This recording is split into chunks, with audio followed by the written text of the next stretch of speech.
आगे बढ़ते हैं। अगला प्रश्न देखिए, एक मेज का मूल्य 665 रुपये है, तो ऐसी ही 4 मेज़ों का मूल्य ज्ञात करो।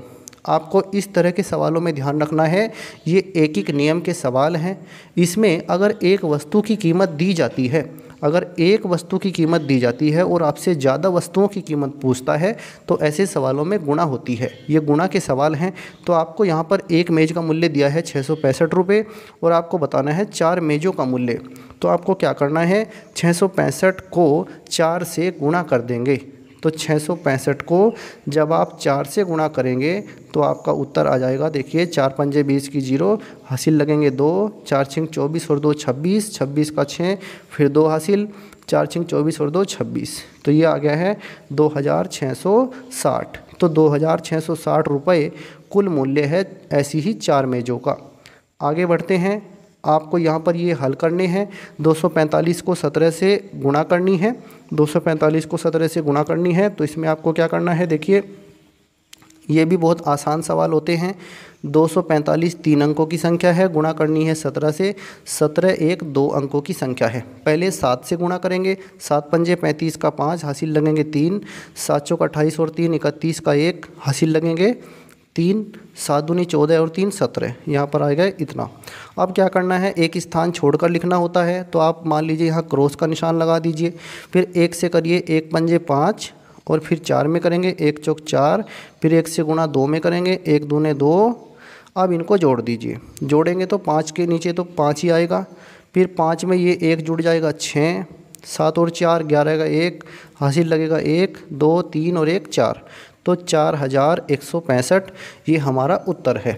इसी तरह से आप इस सवाल को सोल्व कर लेंगे। 193 को 13 से गुना करनी है यहाँ पर, इसको आप कर लेंगे। इसी तरह से ये सोल्व करने के बाद हमने वैसे इसका सॉल्यूशन भी दिखा दिया है। 2509 इसका उत्तर है। इसमें आगे देखिए, अगला प्रश्न है हमारा, कक्षा 3 के प्रत्येक विद्यार्थी के पास 4-4 पुस्तकें हैं। यानी कक्षा 3 में जितने भी बच्चे हैं, हर एक बच्चे के पास 4 बुक्स हैं, 4 किताबें हैं। यदि कक्षा में 37 विद्यार्थी हैं तो कुल पुस्तकों की संख्या हमें बतानी है। देखिए कक्षा में 37 विद्यार्थी हैं तो हमें कुल पुस्तकों की संख्या बतानी है। तो एक बच्चे के पास पुस्तकें कितनी है, 4। फिर कुल विद्यार्थियों की संख्या कितनी है, 37। तो कुल पुस्तकों की संख्या बतानी है। ये भी एक एक नियम का सवाल है। एक बच्चे के पास पुस्तकें दे दी 4, तो सभी बच्चों के पास 4-4 किताबें हैं। तो 37 बच्चों के पास किताबें पूछ ली हैं, तो इसमें भी गुणा होगी। तो आपको क्या करना है, 37 को 4 से गुणा कर देंगे। 37 ऊपर लिखेंगे, 4 नीचे लिखेंगे। अब देखिए 4 सत्ते 28, 28 का 8, हासिल लगेंगे 2, 4 तिया 12 और 2 14। तो 148 पुस्तकें हैं।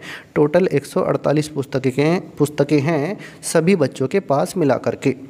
आगे देखते हैं, आगे बढ़ते हैं। अब ये इसमें ये भाग के सवाल दिए गए हैं। 2 से भाग करनी है 36 को, तो 2 से 36 को भाग करनी है। देखिए 2 से हम 36 को भाग कैसे करेंगे, 2 का पहाड़ा हमारा 3 में चल जाएगा। तो 2 का पहाड़ा 3 में चलेगा एक बार, 2 ही कम 2, तो इसके नीचे लिख दिया हमने 2। अब इसको घटाइए, 3 में से 2 घटेंगे 1 और ऊपर से इस 6 को नीचे उतार लीजिए। इस 6 को नीचे उतार लिया है। अब 2 का पहाड़ा 16 में चलाइए, 2 अट्ठे 16, तो यहाँ पर 2 अट्ठे 16, तो ये 16 आ गया है। तो अब इसको घटाएंगे, 16 में से 16 घटाएंगे, या यूँ समझ लीजिए 6 में से 6 घटाए 0, 1 में से 1 घटाया 0। तो ये घटाने के बाद हमारा जो शेष बचा है वो 0 है। तो हमारा इस तरह से ये उत्तर है। तो आप इसको इस तरह से सोल्व करेंगे। इसी तरह से 3 से भाग करनी है 51 को, तो भाग हमने कर दी है, उत्तर 17 आया है। शेषफल इसमें भी 0 आया है। इस तरह से आप इस सवाल को हल कर लेंगे। आगे बढ़ते हैं हम। दी गई भिन्नों के अंश व हर लिखो। देखिए कोई भी भिन्न होती है तो उसमें जो ऊपर का अंक होता है उसे अंश कहते हैं और जो नीचे का अंक होता है उसे हर कहते हैं। ऊपर का अंक कह लीजिए या ऊपर की संख्या भी हो सकती है, ठीक है। तो यह नीचे अंक या संख्या हो सकती है।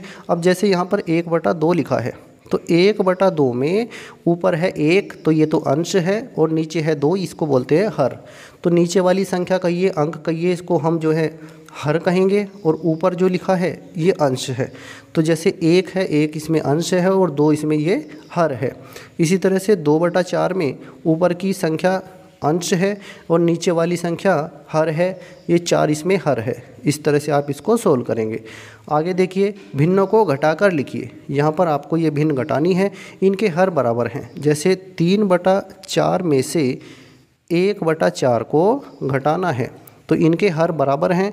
तो सबसे पहले आपको क्या करना है, आप सबसे पहले देखिए इनके हर बराबर हैं, तो एक लाइन इस तरह से खींच करके उसके नीचे जो हर है 4 हैं दोनों के, तो उसको 1 को लिख दीजिए, 4 लिख दीजिए। जो हर देखिए हमने हर बराबर हैं, 4 है हर, तो 4 हमने यहाँ पर लिख दिया है। अब उसके बाद क्या करना है, ऊपर इसके जो ऊपर है ये 3 है, 3 को लिखिए, फिर घटाव का निशान लगाइए, फिर -1 ये इस तरह से लिख देंगे। फिर ये 1 हमने लिख दिया है।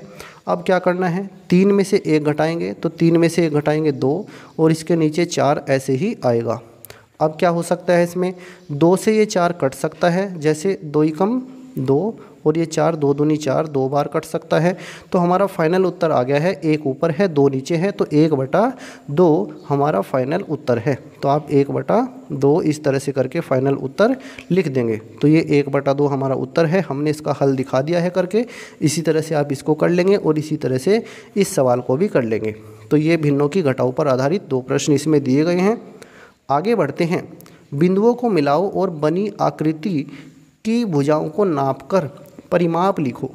तो यहाँ पर जो है कुछ बिंदु आपको दिए गए हैं, इन्हें मिलाना है और फिर जो आकृति बन रही है उसको स्केल से आप उनको नाप लेंगे और जो सारी लंबाइयाँ हैं उनको जोड़ देंगे। जोड़ने के बाद आपको परिमाप पता चल जाएगा। तो यहाँ हमने इनको मिला दिया है, हमने इनकी जो है लंबाइयाँ भी लिख दी है माप करके, ठीक है।